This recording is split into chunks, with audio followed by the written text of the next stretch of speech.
Welcome to Focus on Why, the podcast where reflection sparks action. I'm Amy Rowlandson, and together we'll explore compelling stories, profound insights, and transformative experiences from inspiring guests worldwide. Feeling lost or unfulfilled? Searching for clarity, purpose, or meaning in your work and life?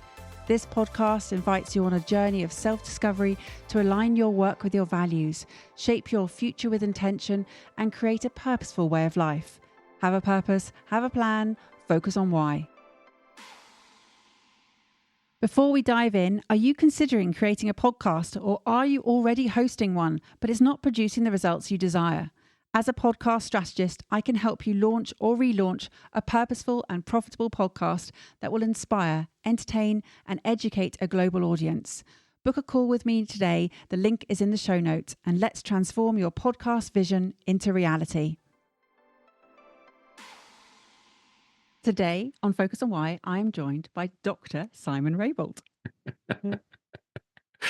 Yeah, the reason I'm laughing is that many years ago, when my kids were small, I was giving one of them a lift to school with one of her friends in the back of the car.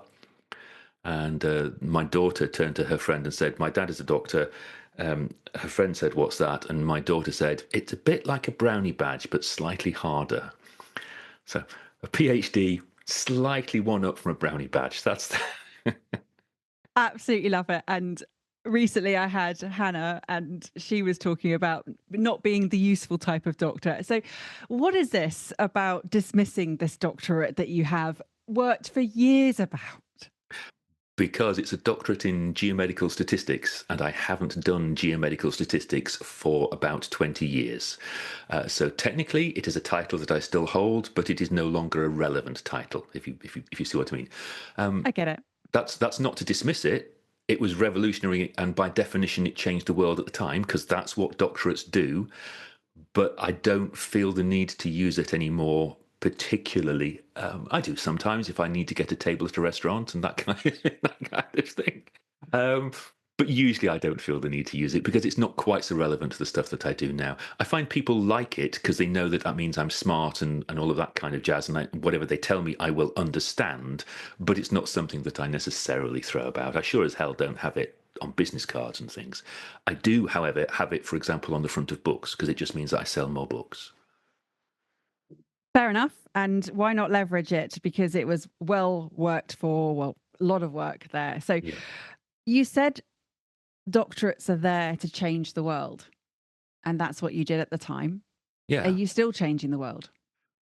Perhaps not as much as a doctorate, but yeah, I like to think so. I like to think so, partially directly because of my stage stuff, my stage work, and partially indirectly because of the work I do with other people who I put on stage, as it were, so that their messages get amplified properly.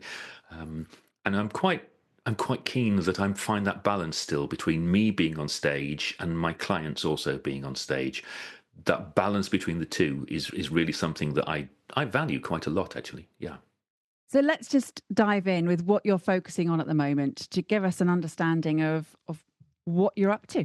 Okay. So at the moment, my research and my speaking and my training, it's all about the use of stories, a kind of a forensic use of stories rather than just telling them. Because I got quite annoyed maybe a year or so ago when I heard an awful lot of people on LinkedIn kind of going, storytelling is the thing, storytelling is the thing. And it just sounded to me like they were repeating, tell stories, tell stories, tell stories, like some kind of demented parrot on acid.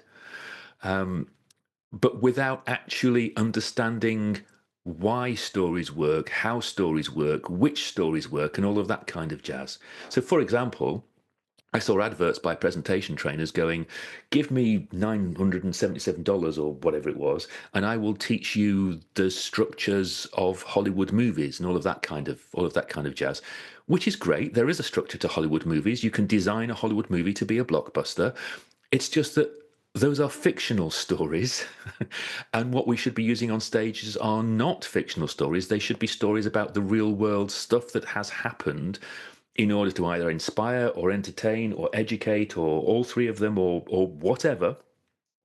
But making stuff up is just morally wrong as far as I'm concerned. So this theoretical, here is the hero's journey model, which is exemplified most by episode 4 of Star Wars or whatever. It's just useless. And yet I spotted people making an absolute bomb by flogging nonsense like that. And it just really piqued my interest into the best ways that stories can be, and I'm going to use the jargon word here advisedly, stories can be deployed. That they become a tool in the same way as a good slide or a good table becomes or a good prop becomes a tool. So, this being annoyed instigated incredible action. Tell me about what that action is now involving. So now I'm on stage quite a bit with a presentation called Story Making, which looks, I think you've seen it, haven't you? You've I seen it? have. Yeah.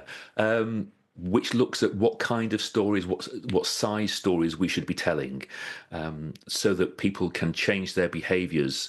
Because one of the things I found when I started to research this was that the way that everybody assumes you do things, which is the big epic heroic stories. I climbed Mount Kilimanjaro backwards in a snowstorm with my eyes closed, pursued by Martian robots or something. That kind of overcoming the huge odds. If it inspires you at all, that inspiration lasts no more than a few minutes biochemically and a few hours psychologically, and maybe at best a few days behaviourally. But then it backfires. And people kind of go, all right, I tried this, it didn't work. Therefore, I am not as cool as the person who told this story. And they end up feeling worse than they did before they started to hear the big epic hero stories. It turns out that the kind of stories that get most impact from people are those stories which are big enough to inspire, but small enough to relate to. The middle ground stories, if you like. The stories of people doing cool things, but not stories of people doing once in a lifetime epic things. Does that make sense? It's kind of, the research is very, very clear about how people learn and how they're inspired and how they're motivated and all of that kind of jazz. It seems to be that there's multi layers that I'm taking from this. So, yes, there's the research from a biological perspective of what's going on in the body. And then it's about possibility, relatability, and then the action taking subsequently of being inspired to do something so that it's not this limited inspiration that lasts a moment or two. The movies that we see in Hollywood, it's escapism. It's a different purpose. It's about disappearing into a different Entertainment. world. Yeah, it's entertainment. What you're focused on is something that is of practical use, I'm feeling. Yeah, absolutely. And the stuff that got me riled me a little bit was that people were taking the entertainment stuff and pretending that it was therapeutic stuff, which is a bit like saying stage hypnotism is the same as clinical hypnotism. It's just nonsense as soon as you think about it. But because we are a society which is so inculcated with the use of stories, people started to fall for this big idea of tell stories, tell stories, tell stories, like some kind of demented parrot on amphetamines.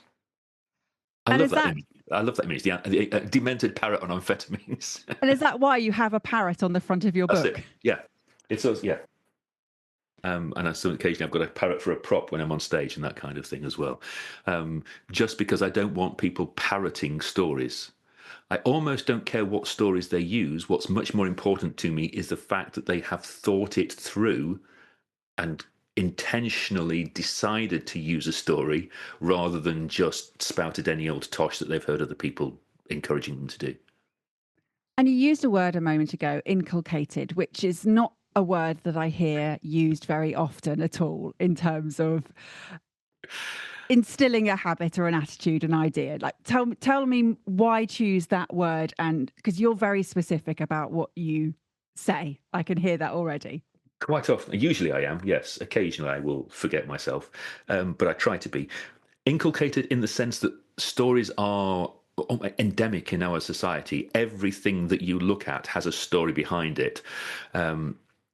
Sometimes for the better, sometimes for the worse. They are used, for example, in advertising rather than giving people facts. They are used in teaching rather than giving people facts. Now, don't get me wrong, I'm not saying you should not use them under those circumstances, but I am saying that using them instead of facts they are used in politics instead of facts, rather than using them in support of facts. Silly examples of how so inculcated, so story orientated we are as a society. The very first thing that somebody does when you've had a new baby is ask for the story of the birth and the labor and all of that kind of thing. And literally, the last thing we do when you die, before you are burned or buried, is that we will gather together to tell stories about your life. I have no problem with that. I'm just using it as examples of, at both ends of our lives, stories are the kind of thing that we want to know about because they're so damned effective. But because they are so damned effective, we use them all the time without thinking about it. And, excuse me, you end up with politicians who can tell stories without any substance to those stories. And if they can get away with that, they end up, in inverted commas, I'm using air quotes here, stealing votes from gullible people who fall for those stories. And it seems that I'm hearing this real desire for truth. And rigour, yeah. Ironically, though, as you've just pointed out, I spelt rigorous wrong on one occasion. Truth and rigour, yes. And I don't mind people getting things wrong. Everybody gets things wrong, but getting things wrong and choosing to stay wrong in the light of well presented, overwhelming evidence just seems to me to be, it is disrespectful of the human condition. We have strived so hard as a species and grown out of animals related to lemurs and animals related to chimpanzees to be something which is at its best. It is special and magnificent. And as a species, we are capable of the most amazing acts of love and growth and beauty and sacrifice and all of those things. And to choose willfully to be ignorant, it just seems to be frankly rude. My tongue is in my cheek a little bit as I say rude, but you get the idea. It is just an offence against the potential of what humankind can be. I'm sounding awfully woo-woo today, aren't I? Well, what I mean, the annoyance that you felt, which instigated the action, and often there's a catalyst for being more purposeful in your work or bringing that element of what's important to you to the fore. The seeing the choice that people make, and it is a choice often that they are choosing to be ignorant. That's fine. That's for them. That's whatever. You can't change everybody. But with your work, what is the outcome that you can see happening? Sometimes it's hard to see, I have to confess. But on those occasions when I can see it, it's a change in the way people think and a change in the way they speak, so that they are much more likely to just raise an eyebrow sometimes and go, okay, that's an interesting fact. What is the veracity of that fact? What is the provenance of it? Can I trust it? And they're less likely to fall for snake oil salesmen. And we've got an awful lot of snake oil salesmen floating around in the world at the moment. Ironically, despite the fact that I started out as a research scientist, one of the organizations, if you like, one of the careers that I have most time for are history teachers. Because one of the things that history teaches you to do when you study it for GCSE and A-level, for example, is to look at a piece of information and go, how reliable is that piece of information? Can I trust it? And we do that for our GCSE. Somebody gives you a document and goes, what does this document imply? And can you trust it? And all of that kind of jazz. If we apply that same rigor, let's say, to our social media, and we go, okay, who is posting this? Why are they posting it? Where is that statistic coming from? Have they validated that statistic? Is that statistic, so silly example, I mean, tongue in cheek, silly example, just to prove how anal I can get about this stuff. And I'm aware that I'm making myself look like an idiot. I saw an advert on the television the other day that said, I've forgotten the exact statistics, but it basically said 89% of women who tried this reported so and so and so and so and so, whatever, you get the idea. And then in small print, it gave you the number of women who had been in the trial. Well, first off, the number of women involved was too small to be statistically valid, so let's shoot that one in the foot. But then when you got 89% of that number of women, it turned out there was zero point 0.4 of a woman involved in this survey. Now, I'm reasonably confident, I could be wrong, but I'm reasonably confident there's no such thing as zero point 0.4 of a woman who said yes or no, this thing helped my, it was a hair advert, yes, my hair is much more luscious. And I've forgotten the exact statistics, which is a shame because I should be able to quote them to you, but you get the idea. And I'm fully aware that I get worked up about this in a way that normal people don't care about.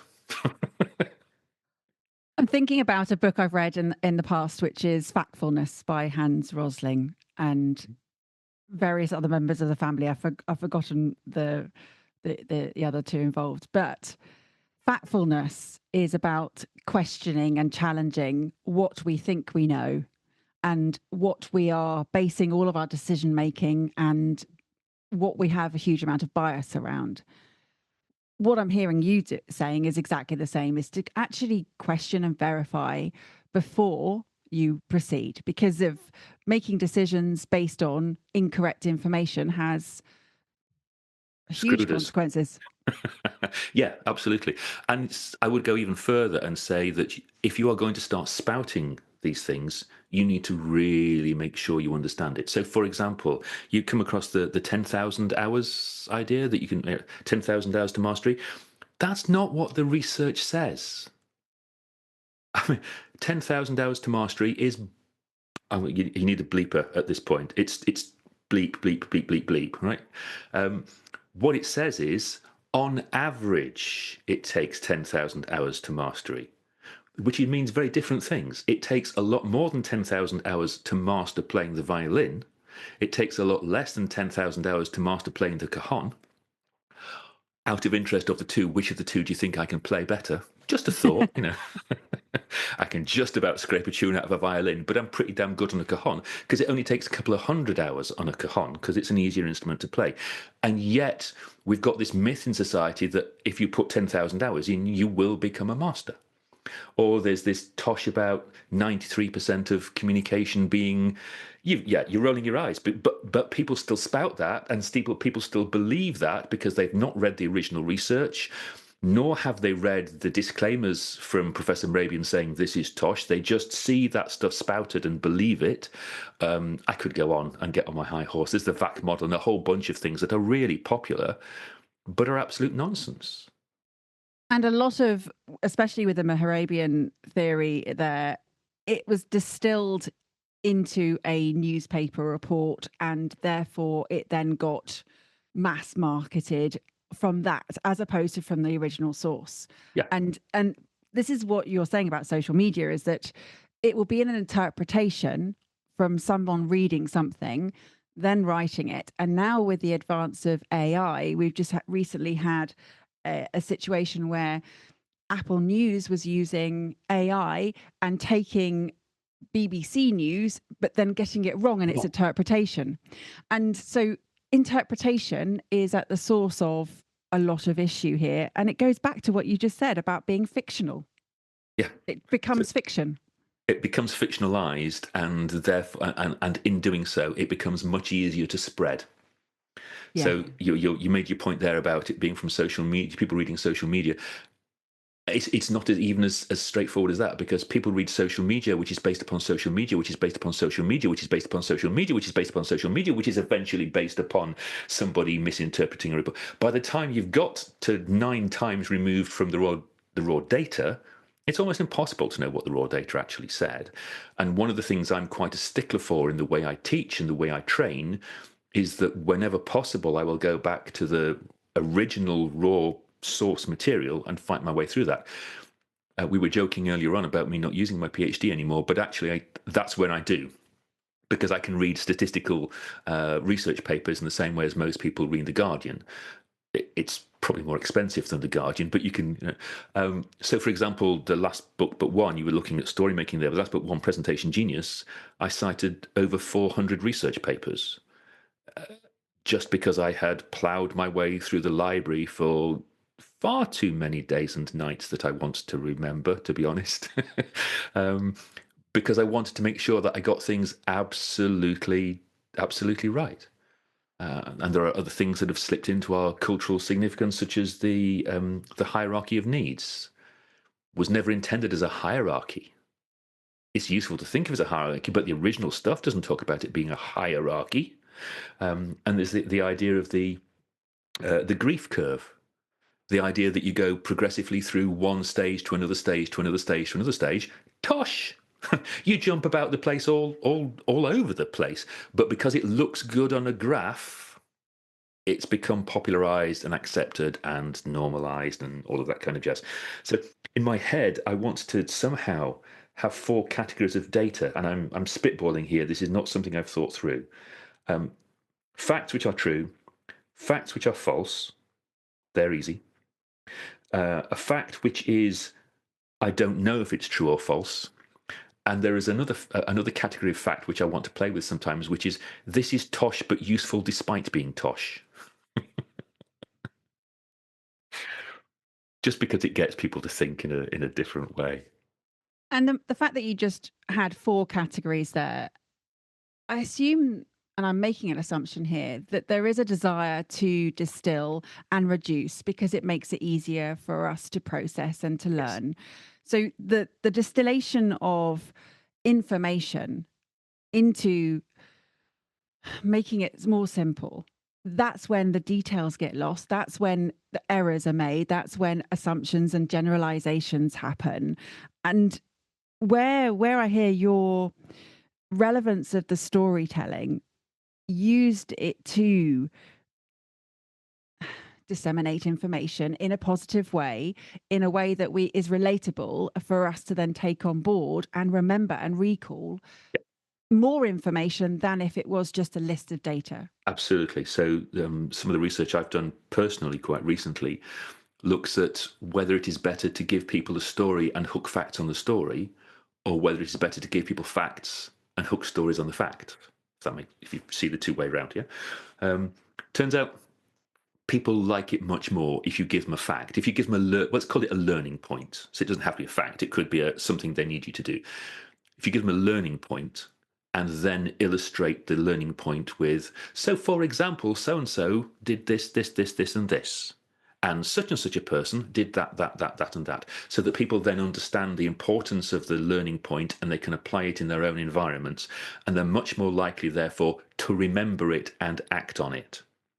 And you can do it the other way around. You can give people a story and say, and what we've learned from this is, that's not as effective because people interpret stories in a vast number of ways, and they've closed down their learning part of their brain because they're on the emotional journey part of their brain relating to the story first, so they're not as amenable to facts. That is such an interesting distinction there. And if I were to be listening to a story that you were sharing with me and you just shared a point and then you illustrated it, I knew what I was looking for. I was I'd been signposted. Exactly. Whereas if you tell the story, my mind is going all over the place with it. I don't quite know what it is that I should be hooking onto because there'll be so Exactly many right. different strands to it. Yeah. Exactly right. And it's a technique. It's not unknown to teachers. They tell you what they want you to learn, and then they give you the stuff that helps you learn it and the information and stuff. It's just that in the quotes big proper grown up world, we've got so orientated around tell stories that we think we have to tell stories, and sometimes we remember to give the facts for those stories. I think it took people by surprise when I started to explain to them that you can turn it around. You can give people the learning point and then illustrate the stories, because, as you say, exactly right, once they know what they are looking for, they can see it much more easily. It's a bit like, I don't know, if I want to teach you a little bit of geomorphology, which is, the shape of the Earth's surface, just showing you a mountain and going, there's an arete, doesn't help you. But if I show you what an arête looks like in a diagram first, so you know what to look for, then you go out onto the mountains, and now you know what you're looking for. You go, oh, that's an arête. That is not an arête, because you've got a comparison to make, if you see what I mean. Because stories are just too damned complicated for us to learn the stuff from them that we would normally learn. Just like a mountain range is too damned complicated to recognise an arête, unless you already know what you are looking for. You can tell my first degree was in geography, can't you? I've gone straight to geomorphology. I love it. I mean, arrête for me is it just means stop because I'm thinking French. So it's No, it's the edge ridge of a map. Yeah, sorry, but yes, nice. that's the point. It's you need to know what you are looking for before you can see it. So going back to the admiration that you have for history teachers and the fact that they are teaching their students to question the source and to verify the reliability of that information. Something that always I struggle with from history perspective is that often it's from a singular perspective. It's often from a victor's perspective, as opposed to, there's an element of bias in a record that we are Mhm. taking. And it's the same with the storytelling in terms of it's still a perspective. There's an element of subjectivity here. First, let's deal with the history teaching first. Mm. A good history teacher will point that out to their pupils and go, yep, all the evidence suggests this. Why do you think there is no evidence to the contrary? It's because the winners broke all the clay pots that provided the evidence to the contrary, that kind of thing. So that you learn to just question where you're getting your news from, if you see what I mean. But you're also right about stories being a perspective, which is one of the reasons I'm quite keen on using them as an illustrative tool for what I would hope to be as close as you can get to an objective truth. So again, it is about the idea of explaining a learning point to somebody, which is in an ideal world would be an objective, empirical, validatable, all that kind of jazz type truth. And then you use the stories as tools rather than the stories being the point of the exercise. Understood. At what point, Simon, did you recognize? I mean, I know you had the moment on LinkedIn where you just saw this post and it was like, but did you know that this was going to be where you were taking your next phase or chapter of life? Retrospectively, yes, but you can always join up the dots looking backwards much more easily than you can join the dots looking forward, can't you? So, alongside my career as a research scientist and a manager and at a university research unit and the kind of stuff like that, I'd also been touring as a lighting designer for dance companies, and I'd been a playwright and an actor, and a couple of other bits and bobs. And I'd been a fire eater and all kinds of. Now, in retrospect, you can see those things coming together. But at the time, I didn't. At the time, originally, I saw myself being a research scientist forever and ever and ever. And it wasn't until I became a research manager or a manager of a research unit that I even began to think about doing things other than being a research scientist. So I joke on stage, if you cut through a big stick of rock, it'll say Blackpool. If you cut me through at my core, it'll say research scientist, despite the fact that what I'm doing now is more talking about the dissemination of research rather than the research itself. And I think the point when I really realized that I wanted to do something different was when I was a manager and I kept getting asked the same questions from politicians over and over and over and over.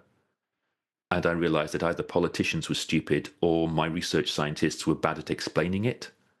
Turns out both of those things are true. I can't do much about politicians, but I can do something about research scientists. So I started to research the way in which we communicate and the way we don't communicate. So at the most extreme, silly example, I remember one of my research colleagues being given a database by an organization that should know better. And they said to my colleague, here is the database you need, do your analysis. We need the report by the end of the month. Great. And when you discover that X, Y, Z, can you make sure to push that at the top of the report?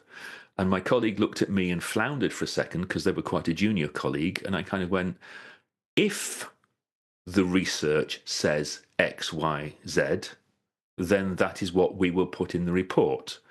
But research does not work like that. If the data do not support what you're wanting it to support, that is your problem, not ours.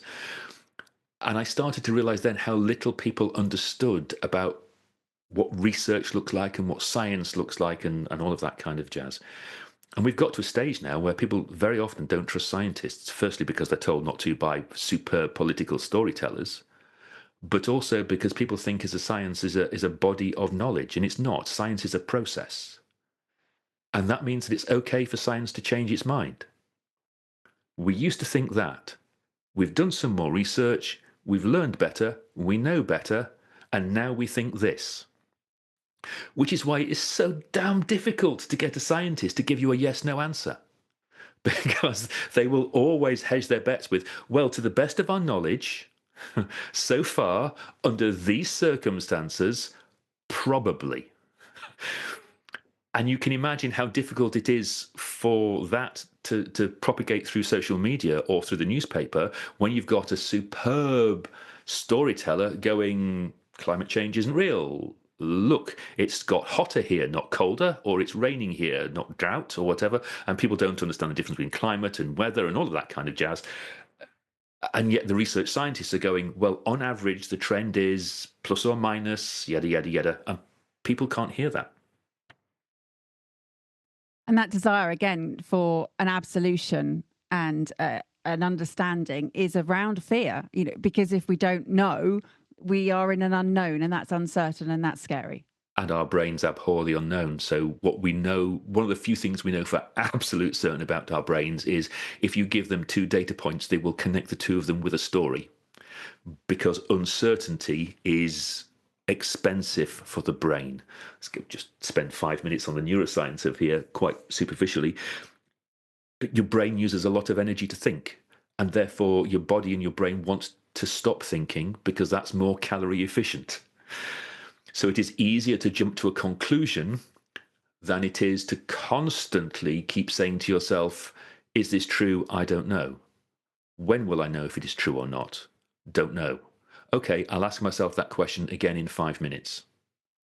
Well, you can imagine if every time you met somebody, you didn't know if it was true or not, and you kept accruing these number of I don't knows, your brain would explode out of your ears pretty damned fast. Whereas if you assume that what they're saying is true, or sometimes assume what they are saying is false, it means you can move on to the new conversation on your brain is free to do other things and it uses far less energy. And that's just an evolutionary biological advantage.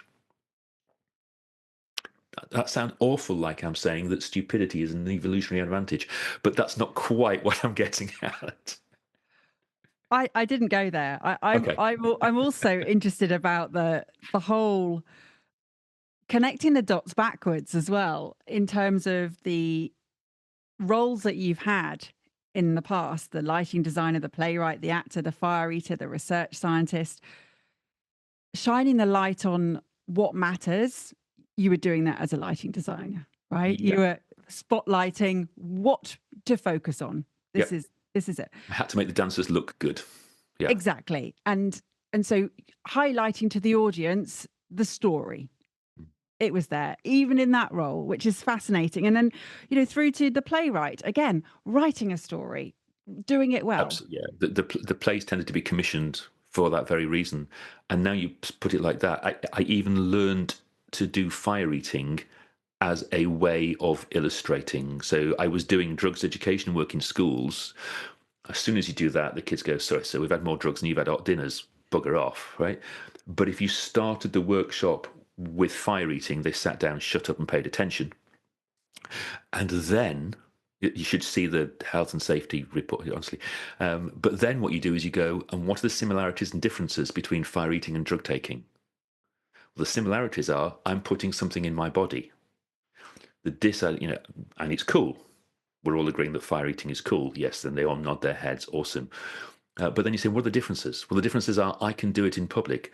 I can do it with a fully qualified triage nurse stood next to me because if it goes wrong, I always know exactly how hot it is going to burn because the paraffin always burns at the same level. You don't know that it's always going to burn the same thing. If it starts to go wrong, I can get the stick out of my mouth. Once you've shot a needle up, you cannot get the drugs out of your system. And they start to have a conversation. So even the fire eating was about illustrating and making a point. It was without doubt the most fun job I have ever had. Although I have to say that fire eating is as stupid as it looks. Do not do this at home, kids. It is not big, it is not clever, and it is the world's best contraceptive. So being the most fun job and unique and different, but again, illustrating possibility and risk taking and the outcomes of all of those. Also, being the actor and putting that story into motion. You're a research scientist, bringing in the fact, the veracity to what you're doing. These jigsaw pieces we're building, and here we are now, and the next chapter is unfolding. It is fascinating. I love it. I'd like to think that there was a structure to all of what I've done. It is easier to see it backwards than it was to see it forwards. Quite what happens next, I don't know, because my wife is talking about retirement in a year's time. And she's made it quite clear that I can either retire with her or I can carry on working, but she is going traveling around the world whether I'm there or not. So there will be a reassessment. As things go forward, and it's a possibility that I might become a grandfather at some point, so there's that in the future as well. But for me, life is all about exploring, and it's either a physical exploration or it's an intellectual exploration. And I got quite passionate earlier on about the idea that the human conceit, the human concept, the human spirit, if you like, is capable of astonishing things.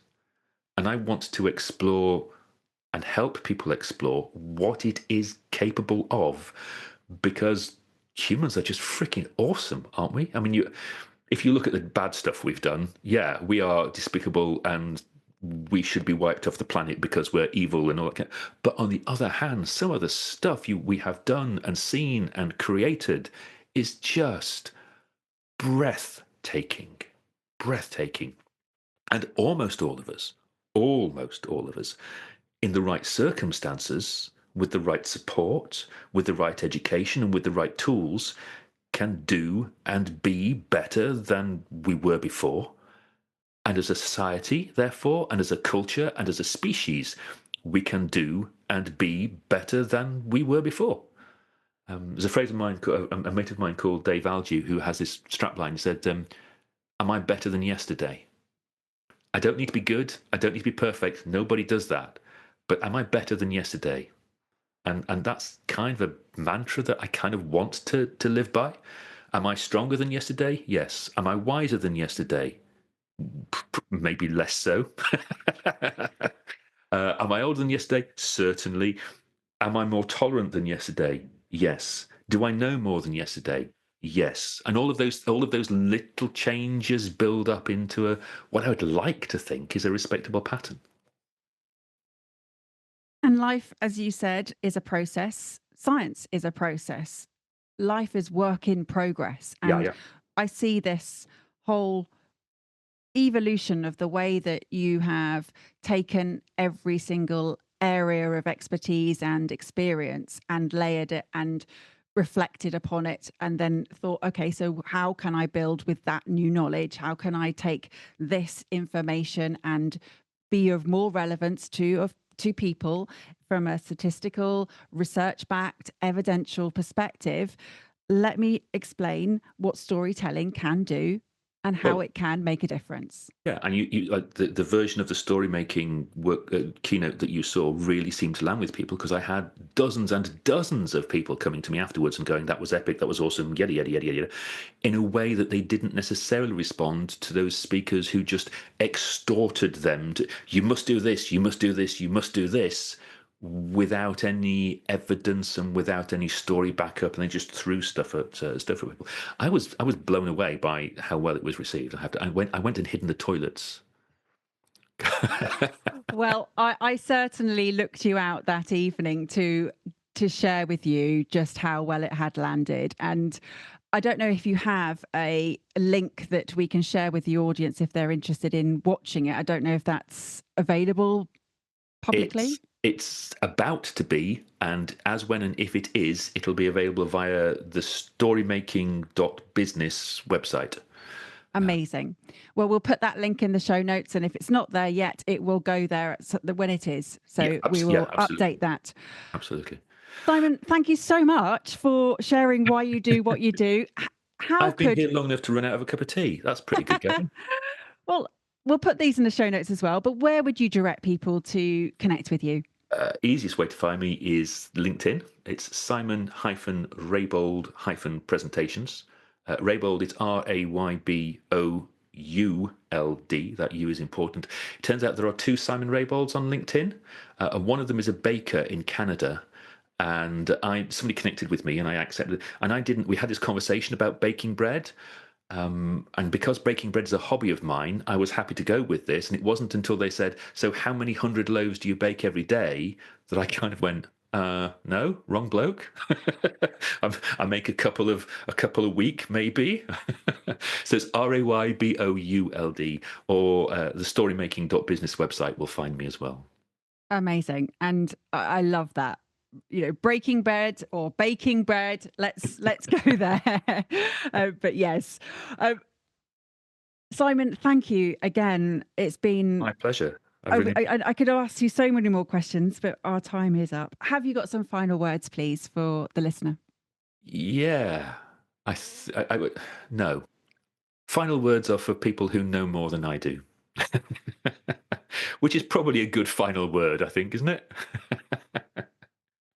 In terms of maybe encapsulating something that Okay, so people could take away. Okay. And So tell us stories a are fact. incredibly powerful, but use them as tools to change the world, not as a thing in their own right. That's not the most eloquent I have ever been, but stories are incredibly powerful tools. Use them wisely. This episode's over, but let's keep the conversation going. How has this episode impacted you? Share your insights, takeaways, and reflections with actions on social media, or leave a review on Apple Podcasts. Your feedback creates powerful ripple effects, helping others to discover its value. Want to dive deeper into purpose? Check the show notes for links on how to work with me, where to buy my new book, Focus on Why, Create a Purposeful Way of Life, available in paperback, ebook, and audiobook, and where to sign up for Friday Focus, my weekly newsletter. Have a purpose, have a plan, focus on why.